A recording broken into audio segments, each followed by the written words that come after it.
Qassob stablar go'sht satsanlar jiganimi, ash go'shtning haqida 60 ga hisoblab qo'shib bitgansizlar adamga. Bosh to'g'rimi? Alloh o'ylab qolmoqna. To'g'rini qizib qolmoq. Da chiqdim go'sht satsam shu jiganimi qo'shib qo'ygansizlar. Endi shu go'shtning haqida 60 ga hisobda. Bu boshqa yerda jigan hisoblaymiz deb chiqartgan. Bizning o'sha yerda shunday hisoblab qo'ygansizlar buni. Hada qilmanglar go'shtni haqida. Jigan haqida bo'lsin. Hamda mayada shu ma ustam. Kedon ma go'shna tomg'olari bor. Shunda yangi qo'chqaning go'sha. Jiga qo'shmayotgan, yog' qo'shmayotgan.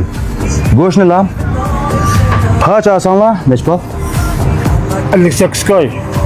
Tutnab qolsa 56 koy. Oldinma. Menda gap akamayadi. Shun go'sh asanlar shundaroq bir do'konning elishini tavsiya qilib qo'yma. Paydolanib qolsin deb chiqyapmiz mashbindan. Go'shtlar shunda yaxshi mana. Hozir men ishik cheksak alanglar. Manda lonsangda kendi ishkisi var ekan, nima aytayapti? Men o'tganimda shunda yerdan elishini tavsiya qilaman go'shtni. Olib chiqinglar, parcha olsanglar 58 koy 1 kilosi. Paydanmay bunda bir va tuqqanlik paydolanib qolsin deb mazjan krasna hisoblamay.